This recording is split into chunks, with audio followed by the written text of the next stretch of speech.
الحمد لله الحمد لله الذي أنعمنا علينا بنعمة الإيمان. Mes chers frères et sœurs, avant tout, on doit se rappeler qu'Allah subhanahu wa ta'ala nous enjoint la piété. Allah subhanahu wa ta'ala nous enjoint la piété. Cette piété qui est la lumière, qui éclaire nos cœurs, qui éclaire nos pensées, qui éclaire même nos œuvres. Mais cela parce qu'en fait, la piété va avoir un rôle fondamental dans ton adoration d'Allah subhanahu wa ta'ala. Et parmi ces choses-là, eh bien, il y a le fait de la préservation de l'égarement de ton cœur. Tu sais, il est bien connu que le cœur, il peut tomber malade comme le corps tombe malade. Simplement, le cœur, ce n'est pas la maladie cardiaque. Ce n'est pas la maladie de la chair, de la circulation sanguine de ton cœur. C'est la maladie spirituelle, la maladie qui est basée sur ash-shahawat wa shubuhat, les désirs et les passions illicites et mondains qui t'éloignent d'Allah subhanahu wa ta'ala. Wa kadhalika ash-shubuhat, les ambiguïtés et les doutes qui viennent perturber ton cœur, falsifier ton intention, détourner ta sincérité ou faire saigner ton cœur comme cela sans que tu t'en rendes compte. Mais la cause de cela, c'est quoi? Parmi les grandes causes qui affectent ton cœur, eh bien, il y a ash-shahawat wa shubuhat. Tu peux prier, tu peux jeûner, tu peux lire le Coran, tout cela, il n'y a pas de problème. Mais la santé de ton cœur, si tu n'y veilles pas, si tu ne fais pas attention à ton cœur, eh bien tu peux être loin d'Allah par ton cœur et pourtant proche des frères et de la mosquée par ton corps. Tu pries, tu jeûnes, tu lis le Coran, mais pourtant tu es loin parce que ton cœur contient jalousie, haine, animosité, orgueil, ostentation, racisme et autres. Tu comprends, grâce à cela, tu comprends que le cœur, c'est la base de toute chose. Le cœur, il est le moteur de ton corps. Il faut que tu comprennes, et cela, mes frères et mes sœurs, c'est fondamental. C'est fondamental. Le cœur, ce cœur-là auquel on fait référence, s'il est bon, il est pur, il est sain, tout le reste va suivre. Mais si le cœur, il est malade, comme quand Allah te dit, ils ont dans leur cœur une maladie.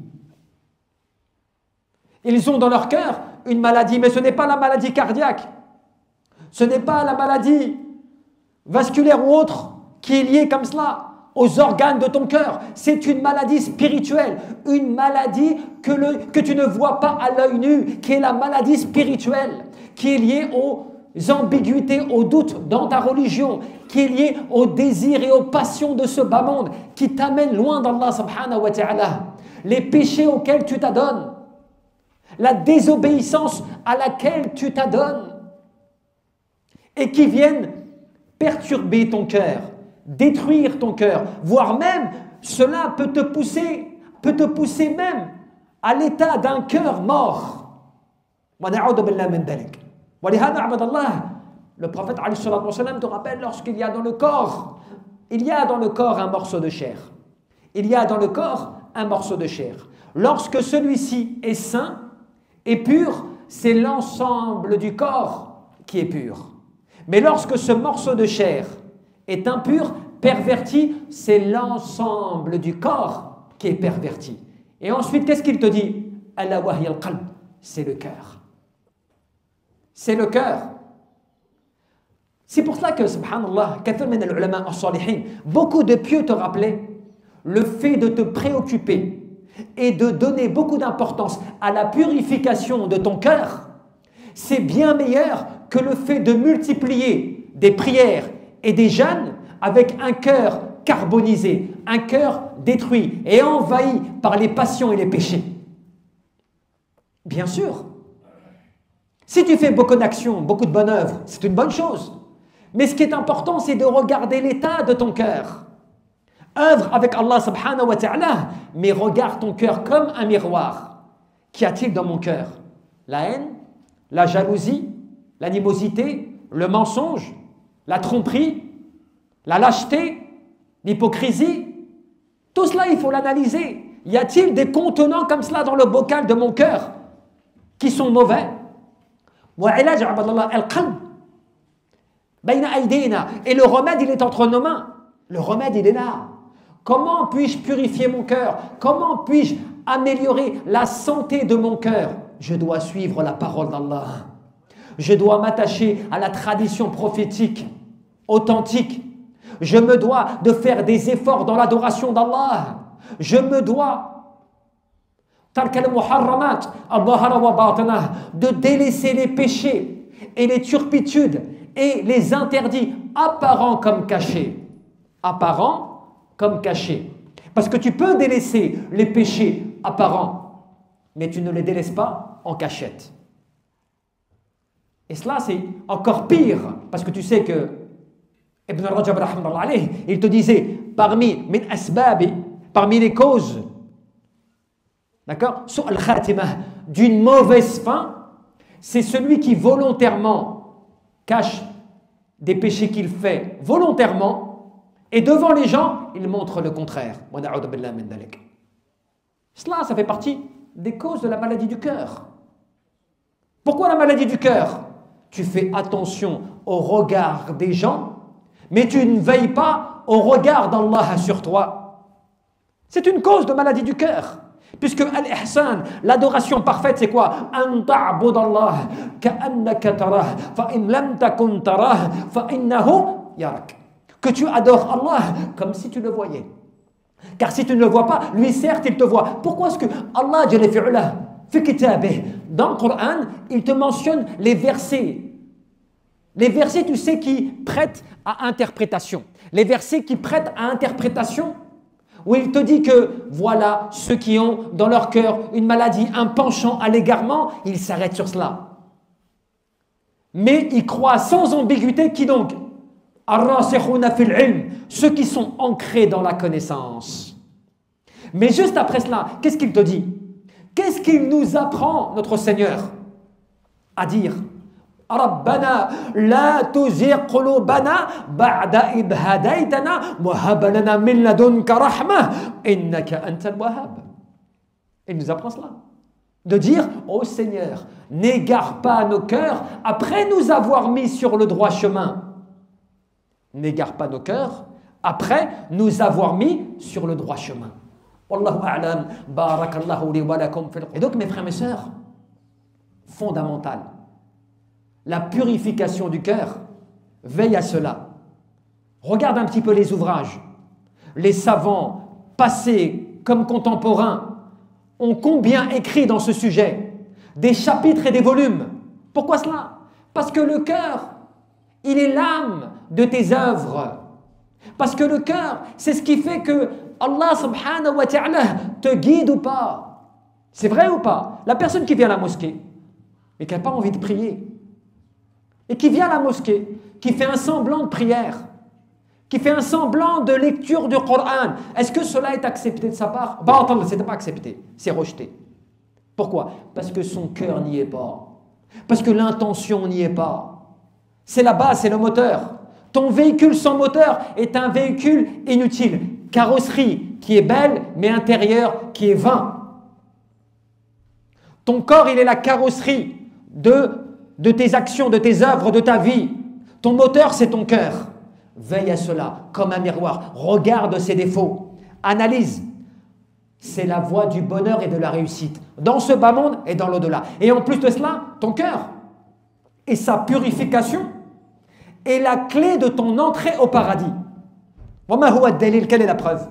Le verset, lorsque Ibrahim alayhi salam a dit « Le jour où ni les biens et ni les enfants ne seront d'aucune utilité en dehors de celui qui vient à Allah avec un cœur pur. » Dans un autre verset, qui vient à Allah avec un cœur repentant. Pourquoi un cœur repentant? Pourquoi est-ce que Allah subhanahu wa ta'ala n'a pas dit simplement un repentant qui revient à Allah? Quelqu'un qui s'est repenti. Non, il a indiqué un cœur repentant, parce que tu peux te repentir extérieurement, mais ton cœur n'est pas repenti. Il y a des gens qui commettent un péché, ils sont dans le péché, et ils te disent comme cela ouvertement, ce péché, je ne le veux pas, je suis faible, j'ai du mal, mais son cœur prend plaisir au péché. Son cœur ne veut pas délaisser le péché. Son cœur laisse la porte ouverte au péché. Ton repentir, il n'est pas complet. Qui revient avec un cœur repentant. C'est-à-dire que jusqu'à même ton cœur a appliqué la règle de l'ikhlas, la sincérité, al-nadam, le regret et la ferme conviction que tu ne veux plus commettre ce péché. Ash-shurut, les conditions nécessaires pour un repentir sincère. Repentez-vous Allah subhanahu wa ta'ala, donc d'un repentir sincère, tous ensemble, jami'an. Allah Jalla fi'ula nous enjoint à cela. Et enfin, ibadallah, comprendre que le cœur, c'est un cœur qui est nettoyé. C'est-à-dire un cœur, biqalbin salim, un cœur qui est purifié de tous ces nuisibles qui viennent détruire l'intérieur. Il faut que tu le remplisses d'amour d'Allah, de crainte d'Allah, que tu le remplisses par le rappel d'Allah, la lecture de son livre, les œuvres, des œuvres apparentes et cachées. Tout cela, ibadallah, participera à purifier ton cœur. Multiplie ainsi les invocations. Le prophète, Khatim al-Nabiyyin, Imam al-Muttaqin, qui était le dernier des prophètes, et l'imam des pieux, il multipliait ses invocations. Il multipliait principalement 2 invocations. Ô Seigneur, Ya Muqallib al-Qulub, ô Seigneur qui fait basculer les cœurs, ô toi qui fais basculer les cœurs, oriente mon cœur vers ton obéissance. Ô toi qui fais flancher les cœurs, guide mon cœur dans ta religion. T'imagines? Le prophète Mohammed ibn Abdullah à qui Allah Jalla fi'ula enjoint cela, comme quand il lui dit wastaghfir li dhanbik et demande pardon pour tes péchés. T'imagines? Celui à qui ses péchés passés et futurs sont pardonnés, Allah Jalla fi'ula lui dit wastaghfir li dhanbik et demande pardon pour tes péchés.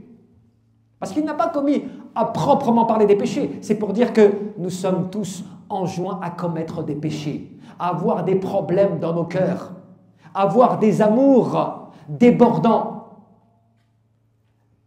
à avoir des tentations qui nous submergent, à avoir des choses comme cela, jeunes comme pas jeunes. Bien sûr que les jeunes sont tentés aussi. Pourquoi est-ce qu'il y a cette ferveur dans la jeunesse, l'attirance dans tout ce qui fait plaisir aux yeux, aux oreilles, jusqu'à même au corps? Ash-shahawat. Et qu'est-ce qui met des doutes par rapport à l'islam? Al-yaqin, wal-ikhlas, certitude et sincérité. Ash-shubuhat. Donc, ya ibadallah, agissons sur cela. Demandons à Allah subhanahu wa ta'ala qu'il purifie ainsi nos cœurs et d'agir avec les bonnes œuvres et la piété. Wa nasallahu tabaraka wa ta'ala.